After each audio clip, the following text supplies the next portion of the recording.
Billionaire's son fell in love with a street girl he picked up for one-night stand. The Ferrari's engine purred like a predator as Steve navigated the red district's crumbling streets, neon signs reflecting off the silver hood in garish pinks and blues. Tomorrow morning, he'd sign contracts that would chain him to Victoria Ashworth, a woman chosen by Sterling Tech's board of directors, not by his heart. Tonight, he wanted chaos, anonymity, one last taste of freedom before becoming his father's puppet.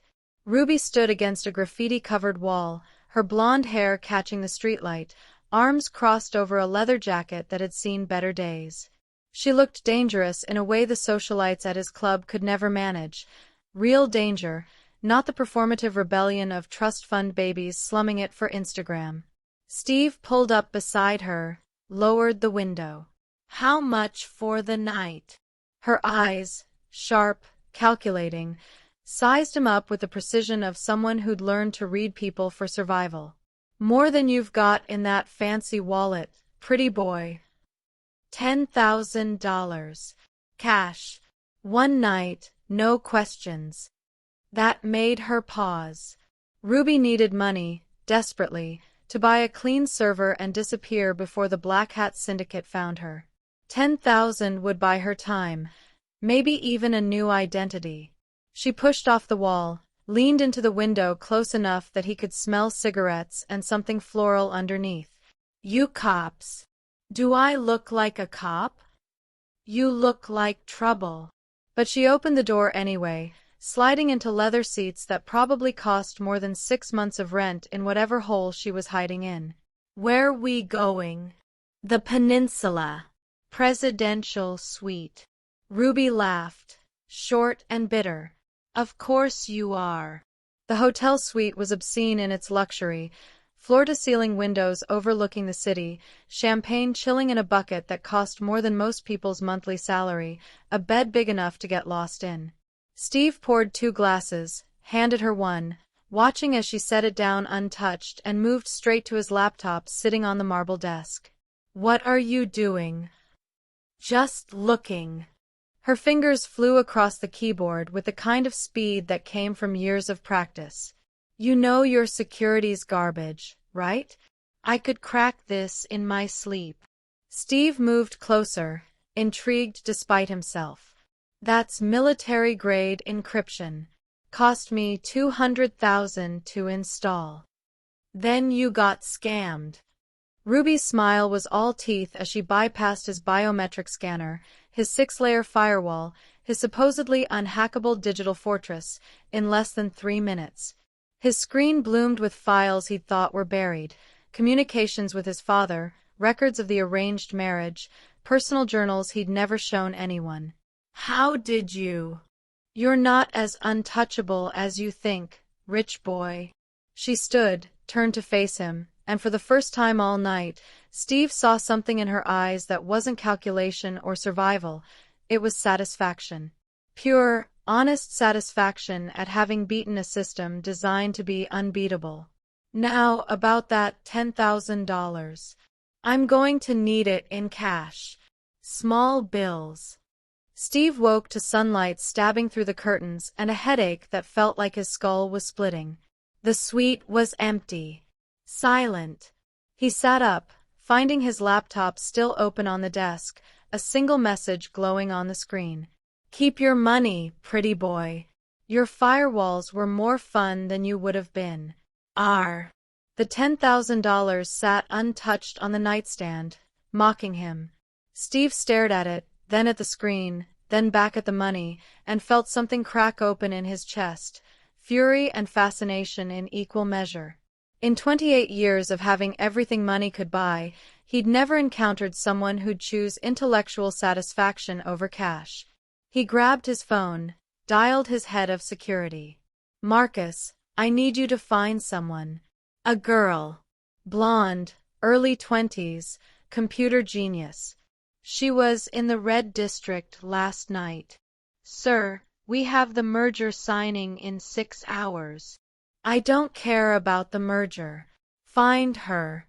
Use every resource we have. Satellites, facial recognition, traffic cameras, I want her found within 24 hours. May I ask why this girl is so important? Before we get into the main story, let me know in the comment section where you are watching from, subscribe and share because I have more interesting stories to share with you. Steve's private servers had never been breached. Not once in 3 years. He'd hired the best security consultants money could buy, former NSA, Israeli intelligence, a guy from MIT who'd turned down offers from Google because they weren't challenging enough. The sterling tech infrastructure was supposed to be impenetrable, a digital fortress protecting everything from corporate secrets to Steve's embarrassingly earnest teenage poetry. Ruby had cracked it in under an hour. Marcus delivered the news at 9 a.m., his normally composed face tight with barely controlled panic. "Sir, we have a situation. Your personal partition, the one with biometric triple authentication, has been accessed from an external IP." Steve set down his coffee, the merger contracts forgotten on his desk. "When?" "Last night, between 2 and 3 a.m. Marcus pulled up security logs on the tablet. Whoever it was bypassed the honeypot traps, disabled the intrusion detection system, and left a backdoor that our team didn't even notice until this morning. What did they take? Nothing. That's what's concerning. Marcus scrolled through the access logs, his frown deepening. They looked at everything: financial records, private communications, your father's medical files, but didn't copy or delete anything. Just browsed. Like they were window shopping. Steve stared at the logs, watching the trail Ruby had left. She'd been methodical, elegant even, navigating his digital life with the precision of a surgeon. She'd seen his arguments with his father about the merger, read the contracts that essentially sold him like a corporate asset, even accessed the journal entries where he'd admitted feeling like a commodity rather than a person. She'd seen all of it, and she'd left it untouched. No blackmail. No theft. Just that mocking message on his laptop. "There's more," Marcus said quietly. "She left a vulnerability report. Detailed breakdown of every flaw in our security architecture, complete with recommendations for patches." He pulled up a document that was simultaneously infuriating and impressive. "It's comprehensive. Professional. Our team estimates it would take 6 months to audit our systems this thoroughly." Steve read through Ruby's notes, seeing his company's weaknesses laid bare with clinical precision. She'd found gaps even his expensive consultants had missed, vulnerabilities that could have cost Sterling Tech millions if exploited by someone with actual malicious intent. "Who is she?" Marcus asked. "I don't know." Steve stood, moving to the window that overlooked the city. Somewhere down there, in the maze of streets and buildings, was a woman who could dismantle his defenses with a laptop and an internet connection. "But I want her found. Not arrested. Found. I need to talk to her. Sir, she committed a federal crime. She exposed weaknesses in our security and then gave us a roadmap to fix them. For free." Steve turned back to Marcus. "Someone that talented doesn't hack for fun. She needed something. Money, probably, which is why she agreed to that 10,000. But she left it behind, which means... Which means what? It means she's either running from something, or she's got principles that money can't corrupt." Steve smiled, and it was sharp with determination. "Either way, I need to know which. Find her, Marcus. And when you do, don't approach. Just tell me where she is." "What are you planning?" "To get her to do it again," Steve said. "But this time, I'll be watching." The tenement building on Archer Street looked like it might collapse if someone sneezed too hard.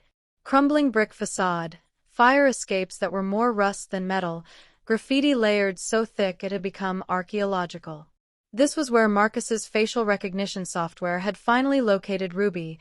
4th floor, room 4C, registered under the name Riley Chen, which was obviously fake. Steve stood across the street in clothes he'd never worn before. Second-hand jeans from a thrift store, a faded hoodie, scuffed sneakers that had cost $12 instead of $1,200.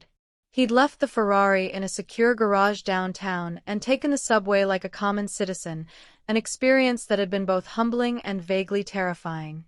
"This is insane," Marcus said through the earpiece Steve wore.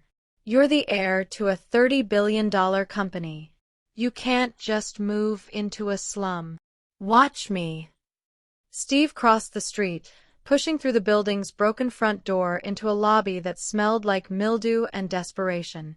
The elevator had an out-of-order sign that looked permanent, so he took the stairs, stepping over discarded needles and what he hoped was just ketchup.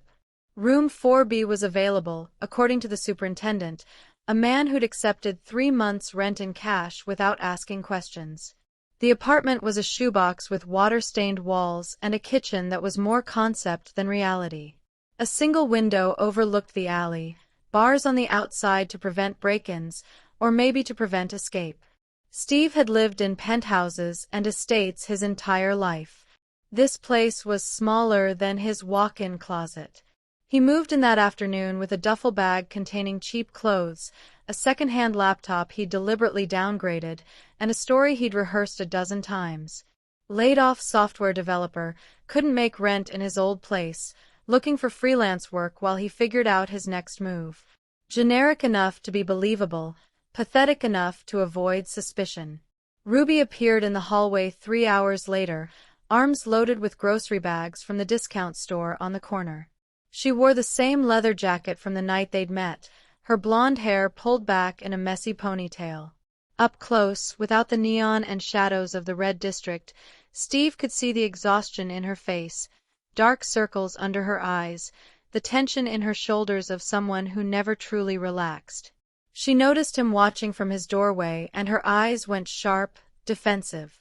"You the new tenant?" "Yeah. Just moved in." Steve kept his voice casual, hiding the recognition he knew she wouldn't return. She'd been focused on his laptop that night, not his face. "Steve. Steve Mitchell. Riley." The fake name came easily to her lips. She shifted the grocery bags, sizing him up with the same calculating gaze she'd used before taking his money. "You look lost. First day in the neighborhood. Still getting my bearings. Word of advice, don't leave anything valuable in your room.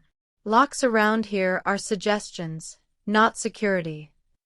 She started toward her own door, then paused. "What brings you to this lovely establishment?" "Lost my job. Tech startup folded. Couldn't afford my old place." The lie tasted bitter, but Steve kept his expression neutral. "You?" "Same industry, different problems." Ruby's smile was brief and didn't reach her eyes. "Welcome to rock bottom, Steve Mitchell. Try not to let the bedbugs bite." She disappeared into 4C, 3 deadbolts clicking into place behind her. Steve returned to his own apartment, pulling out his phone to text Marcus. "I'm in. She bought it." Marcus's response was immediate. "The board is asking about the merger signing. What should I tell them?" Steve looked at the water-stained ceiling, the bars on his window, the door beyond which Ruby was probably already hunched over a computer doing things that would make his security team weep. "Tell them I'm indisposed. Indefinitely."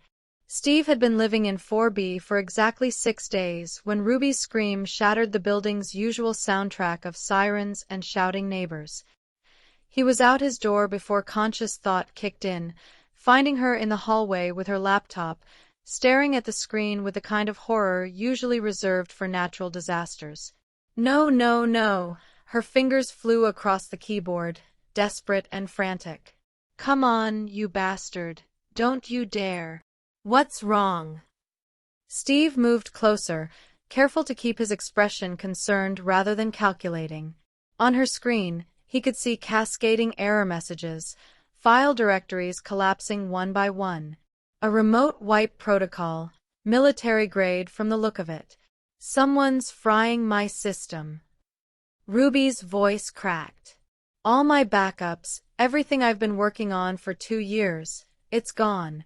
They're burning it all. Steve recognized the attack signature immediately.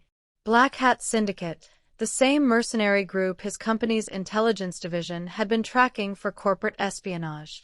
They were ruthless, efficient, and apparently very interested in whatever Ruby had on that laptop. Let me see. He crouched beside her, already pulling out his phone with his other hand. Under the guise of searching for solutions, he was actually texting Marcus coordinates and attack vectors. Emergency intercept. Trace source and deploy countermeasures. Make it look random. You can't help, Ruby said, but there was desperation in her voice. This is way beyond. Her laptop suddenly froze. The cascading deletions stopped mid-execution. Then, impossibly, the files began restoring themselves, directories rebuilding like time was running backward. What the hell? Ruby stared at the screen, her fingers hovering uselessly over the keyboard. That's not possible. You can't just reverse a remote wipe. Maybe their connection dropped? Steve offered, watching his own phone as Marcus confirmed the intercept. Sterling Tech's satellite network had triangulated the attack source, flooded it with countermeasures, and created enough digital noise that the Syndicate's wipe protocol had crashed before completing. Bad luck for them, good luck for you. Ruby wasn't buying it. Her eyes narrowed as she examined the restoration logs, clearly seeing patterns that didn't make sense. Connection drops don't restore deleted files. This was active intervention. Someone countered their attack in real time. She looked at Steve, suspicion creeping into her expression. Someone with serious resources. Maybe you've got a guardian angel in the tech world. Steve kept his tone light, but his mind was racing. She was too smart, too observant. He'd have to be more careful. Or maybe whoever's after you has enemies who happen to be watching. Nobody watches out for people like me. Ruby closed her laptop with shaking hands, pulling it against her chest like a child clutching a teddy bear. People like me are collateral damage. The vulnerability in that statement hit Steve harder than expected. She wasn't just running from the Syndicate. She was running from a world that had taught her she was disposable. What's on that laptop that's worth killing for? He asked quietly. Ruby met his eyes, and for a moment, he thought she might actually tell him. Then her walls slammed back up, concrete and steel. Nothing that concerns you, Steve Mitchell. She stood, heading back to her apartment. Thanks for the moral support. And the weird, unexplainable luck. Ruby. The name slipped out before he could stop it. Her real name, not the Riley alias. She froze, hand on her doorknob. What did you just call me? Riley. I said Riley. The lie came smoothly, but Steve could see he'd rattled her. You okay? You look like you've seen a ghost. Yeah, fine. But she was looking at him differently now, calculating, trying to figure out if he was a threat or an ally or something in between. Just be careful around here, Steve. People who try to help me tend to regret it. She disappeared into 4C, and this time Steve heard 4 deadbolts instead of 3. Steve had reservations at Oriole, the kind of restaurant where you needed to book 3 months in advance and wear shoes that cost more than most people's monthly rent. He'd planned it perfectly, casual invitation, claim he'd gotten a small freelance gig and wanted to celebrate. Watch Ruby's face when she realized laid-off developer Steve could afford white tablecloths and wine that came with its own sommelier presentation. What he hadn't planned for was Ruby laughing in his face. Oriole? Seriously? She was sitting on the fire escape outside her window, laptop balanced on her knees, cigarette dangling from her fingers. That place costs like $300 a plate. What kind of freelance gig pays that well? Steve scrambled for an explanation. It's not that expensive. And I got a bonus. You're a terrible liar, Steve Mitchell. Ruby stubbed out her cigarette, swung her legs back through the window. Come on. If you want to buy me dinner, I know a place. The place turned out to be a taco cart on the corner of 5th and Morrison, run by a woman Ruby called Mama Rosa who looked like she could bench press a car. The menu was handwritten on cardboard, everything cost under $5, and there were exactly 2 options, chicken or carnitas. 2 chicken, extra salsa, Ruby ordered, then glanced at Steve. You're not allergic to anything, right? Because Mama Rosa doesn't do substitutions. I'll have the same, Steve said, watching Ruby pay with crumpled bills from her pocket before he could offer. The tacos arrived wrapped in foil, steam rising from the corn tortillas, and they ate standing up because there were no tables, just the curb and the city noise around them. Steve took a bite and stopped. The taco was incredible, perfectly seasoned meat, fresh cilantro, a salsa that had actual flavor instead of the decorative drizzle he got at expensive restaurants. This is amazing. Right. Ruby grinned around her own taco, and it was the first genuine smile he'd seen on her face. Mama Rosa's been here for 20 years. She doesn't advertise, doesn't do Instagram, just makes the best food in the city for people who actually need to eat, not people who want to be seen eating. They finished their tacos on the curb, watching the city move around them, delivery drivers, night shift workers, kids sneaking out past curfew. This wasn't Steve's world of boardrooms and champagne brunches. This was real life, messy and loud and completely unpretentious. Why did you want to take me to Oriole? Ruby asked, wadding up her foil wrapper. And don't say it was just a freelance bonus. Nobody celebrates a small gig at a place that expensive. Steve could have maintained the lie. Should have, probably. Instead, he found himself saying, because I wanted to impress you. Thought you'd be impressed by expensive things. I've seen expensive things. Ruby's voice went hard. Expensive things are usually owned by people who think money makes them better than everyone else. People who treat the world like it's something they can buy. She looked at him, really looked at him, and Steve felt uncomfortably exposed. You seem like a decent guy, Steve. Don't ruin it by pretending to be something you're not. The irony wasn't lost on him. Here he was, literally a billionaire pretending to be broke, being lectured about authenticity by the woman he was deceiving. And the worst part? She was right. He'd spent his entire life in 5-star restaurants feeling empty, and 20 minutes on a curb eating $2 tacos with Ruby felt more real than anything he'd experienced in years. You're right, he said quietly. I'm sorry. No more fancy restaurants. Good. Ruby stood, offering him a hand up. Next time, I'm taking you to this dumpling place that'll change your life. But you're buying, because I just spent my food budget for the week on these tacos. Deal. As they walked back to the tenement, Steve caught himself smiling, genuinely smiling, for the first time since the merger announcement. Marcus was going to kill him. His father would disown him. The board would declare him insane. And somehow, none of that mattered as much as the fact that Ruby had said, next time. Ruby kicked Steve's door at 2 in the morning, hard enough that he thought someone was breaking in. He opened it to find her standing in the hallway with her laptop, her face white with fury and something that looked like betrayal. They're all the same, she said, pushing past him into his shoebox apartment. Every single one of these corporate bastards. They take and don't care who they destroy. Steve closed the door carefully, his heart sinking. What happened? I finally traced the syndicate's funding. Ruby set her laptop on his makeshift desk, a door balanced on milk crates, and pulled up a web of financial transactions that looked like a conspiracy theorist's fever dream. Followed the money through 6 shell companies, 2 offshore accounts, and a dummy corporation in the Caymans. Guess where it all leads? Steve already knew.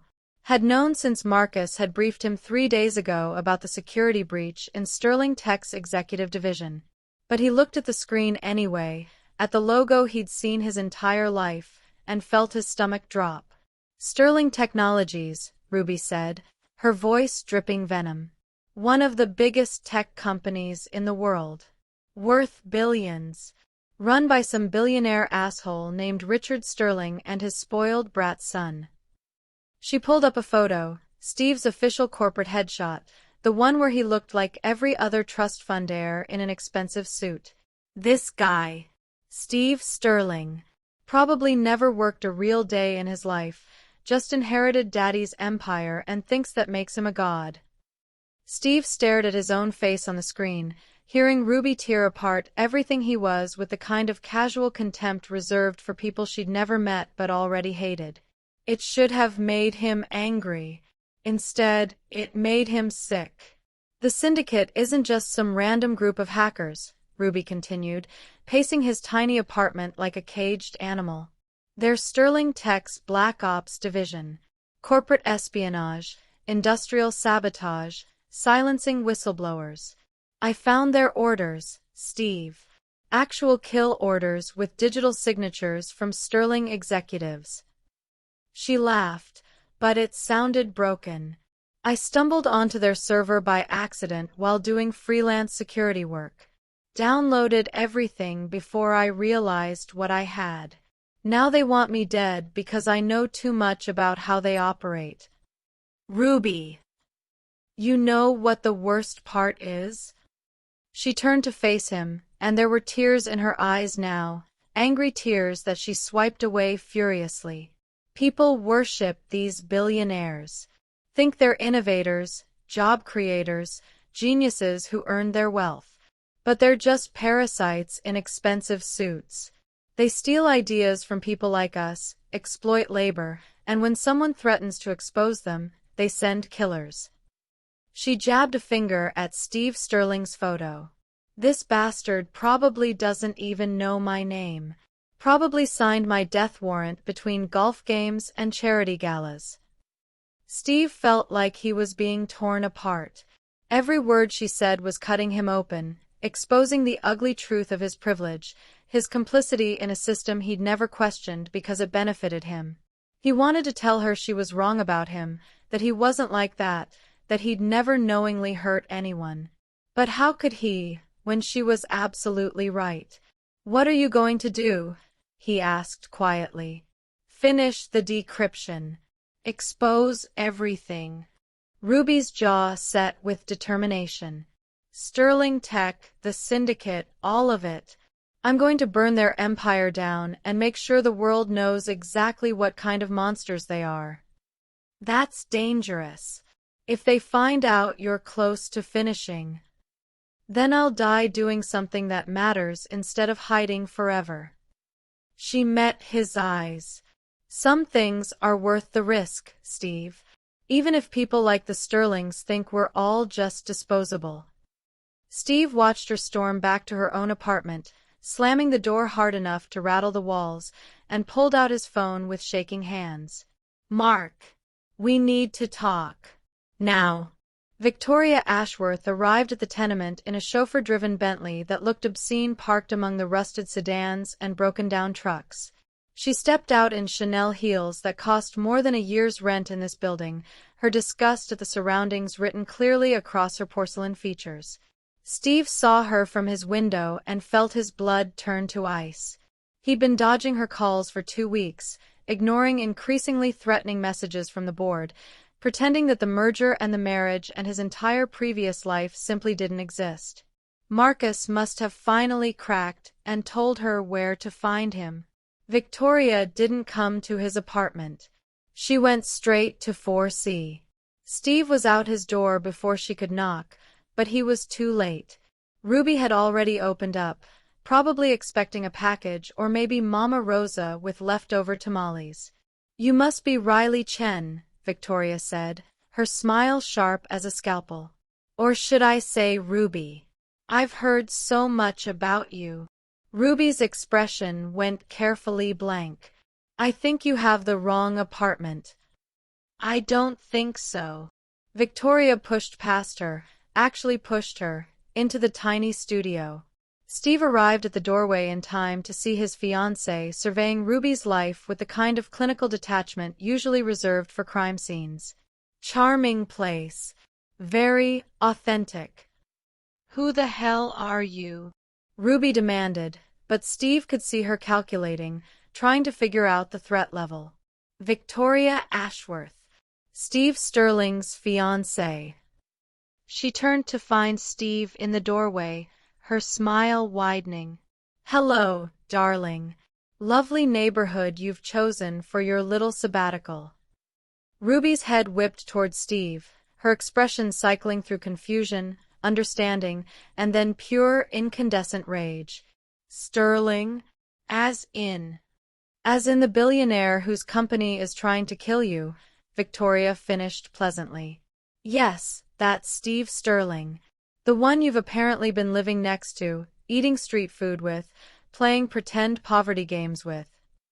She pulled out her phone, showing Ruby photos. Steve at charity galas, Steve shaking hands with politicians, Steve standing next to his father at product launches. "Did he tell you he was slumming it? That this was all just research for understanding real people?" "Get out," Ruby said, her voice dangerously quiet. "In a moment. First, I'd like to make you an offer." Victoria set her designer purse on Ruby's second-hand table with the delicacy of someone handling hazardous waste. $5 million. Cash. Offshore account. Untraceable. All you have to do is disappear and forget you ever met Steve Sterling. Ruby laughed, and it was the coldest sound Steve had ever heard. "You think I want his money? Everyone wants money, dear. That's how the world works." "Not your world. The real world." Ruby crossed her arms. "Let me guess. You're here because Steve's been ignoring your calls. Because he'd rather eat $2 tacos in the slums than whatever overpriced garbage you people call food. And instead of asking yourself why that might be, you decided to throw money at the problem." Victoria's smile tightened. "I'm offering you a fortune." "I don't want a fortune. I want justice." Ruby moved closer, and despite being 6 inches shorter and considerably less expensively dressed, she somehow made Victoria take a step back. "Your fiancé's company has a kill order out on me. They murdered my mentor, destroyed my life, and turned me into a fugitive. And you think $5 million makes that go away?" $10 million, then. "You're not listening." Ruby's voice dropped to something dangerous. "I'm going to expose Sterling Tech, show the world what your precious empire is built on. And when I do, Steve Sterling and everyone like him, including you, are going down." She smiled, and it was sharper than anything Victoria could manage. "So take your bribe and your Bentley and your performative slumming trip back to whatever country club you crawled out of. I'm not for sale." Victoria turned to Steve, her composure finally cracking. "You're throwing away everything for this? For some hacker in a tenement who hates you?" Steve looked at Ruby, at the fury and hurt warring in her expression, and made a choice that felt like stepping off a cliff. "Yeah, I am." "Then you're a fool." Victoria grabbed her purse. "The board meets in 3 days. When you don't show, they'll strip you of everything. Your position, your inheritance, all of it." "Good," Steve said. "Maybe I'll finally figure out who I am without it." Victoria left in a cloud of expensive perfume and impotent rage. Ruby waited until her footsteps faded before turning on Steve with eyes that could cut glass. "We need to talk. Now." Ruby hadn't spoken to Steve in 3 days. She'd installed a new deadbolt, the fifth one, and stopped answering when he knocked. He'd resorted to leaving food outside her door, pathetic peace offerings of Mama Rosa's tacos and dumplings from the place she'd promised to take him to. The food always disappeared, but Ruby never acknowledged it. On the fourth day, her door opened. "Get in here," she said, her voice hoarse from what sounded like days without sleep. "You need to see this." Steve followed her into the apartment, which had transformed into something from a hacker movie. 3 monitors running simultaneously, cables snaking across the floor, empty coffee cups forming architectural structures on every surface. Ruby looked like she hadn't slept since Victoria's visit, her hair tangled, her eyes red-rimmed but blazing with triumph. "I finished it," she said, gesturing to the center monitor. 64,000 lines of encrypted communications. Every order, every transaction, every kill directive the syndicate has executed in the past 5 years. She pulled up a file directory that made Steve's head spin. "And you were right to be ashamed of your name, because Sterling Tech is drowning in blood." "Ruby, I never meant." "Shut up and look." She clicked through files, each one more damning than the last. Industrial espionage, blackmail, 3 confirmed assassinations, and dozens of ruined lives. But here's the interesting part. Your father didn't order any of it. Steve's head snapped up. What? Richard Sterling. The founder, the chairman, the face of the company. His digital signature is on exactly 0 syndicate orders. Ruby pulled up an organizational chart. "Every directive comes from here. Thomas Crane, your chief operating officer. He's been running the syndicate as a personal black ops division for 6 years, skimming profits, eliminating competition, building his own empire within yours." Steve stared at Crane's photo, the man who'd been his father's right hand for a decade, who'd taught Steve about quarterly reports and hostile takeovers, who'd pushed hardest for the merger with Victoria's family. "My father doesn't know. Worse. Crane's been systematically isolating him. Look." Ruby showed him another file.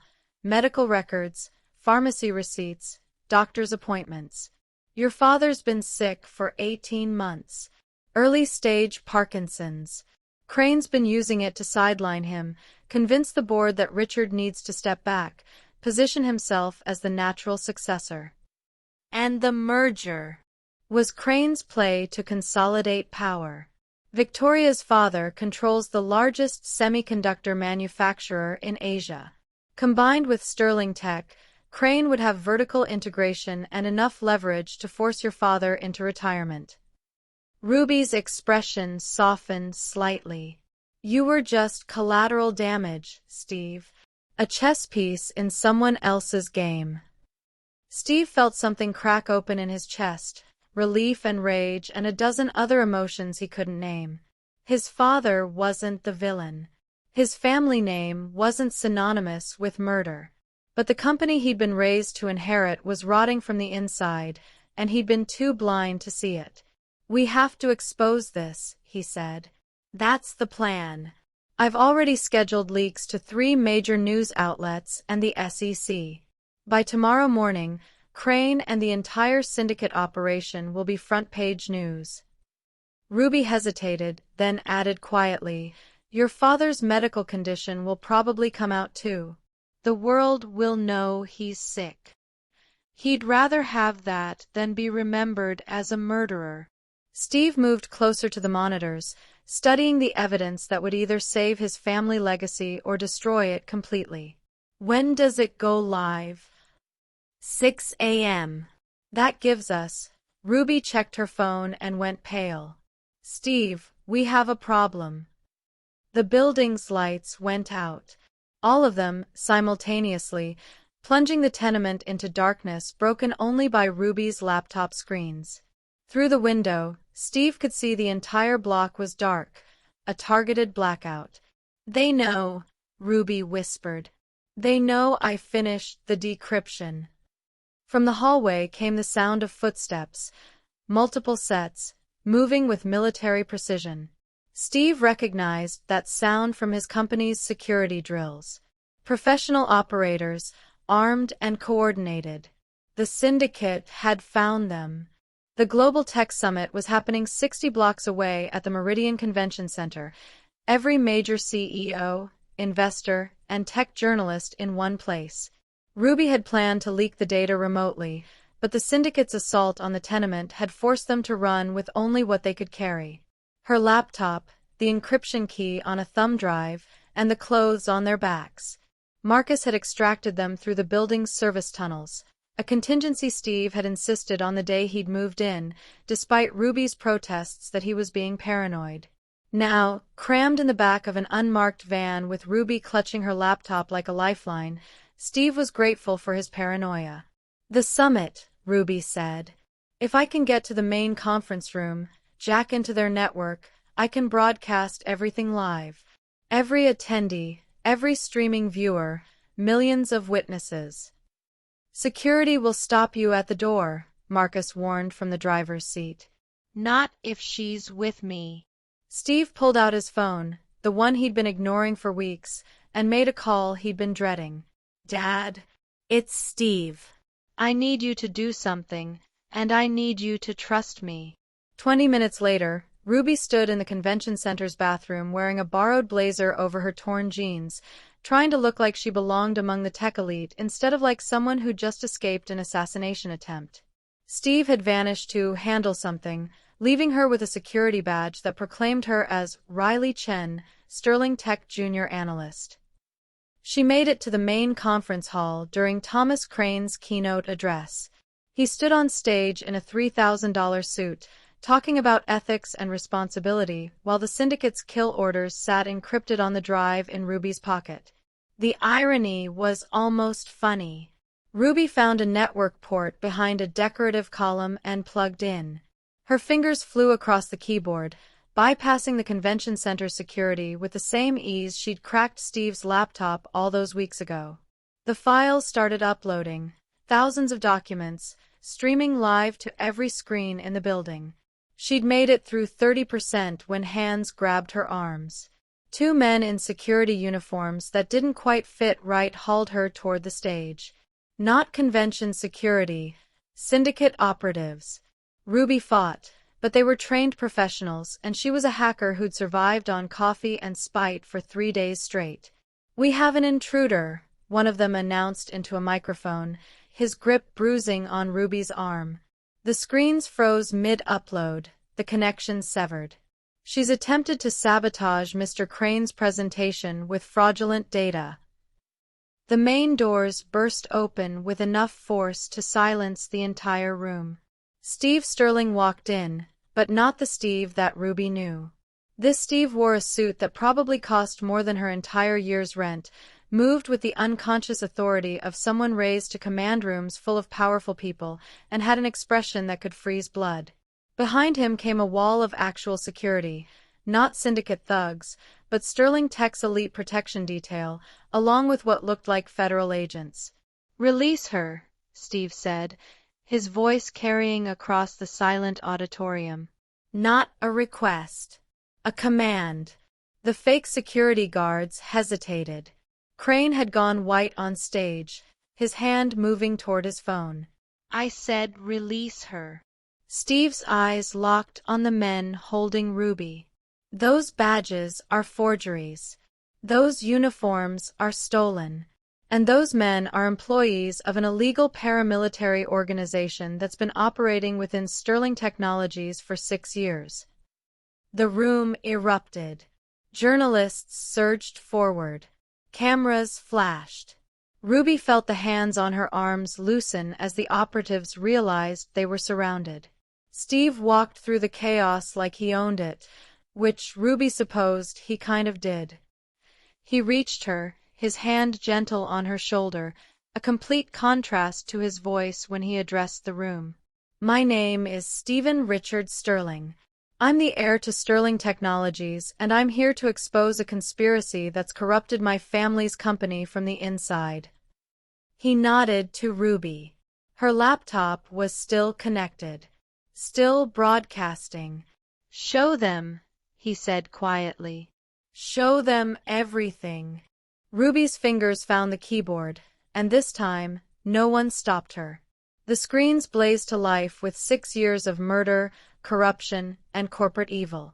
Crane tried to run, but federal agents blocked the exits. The syndicate operatives were already being handcuffed. And Steve Sterling stood beside Ruby, not behind her, not in front of her, but beside her, as the world watched his empire burn and rebuild simultaneously. "You came back," Ruby whispered. "I never really left," Steve said. "Just went to get the cavalry." The fallout took 3 weeks to settle.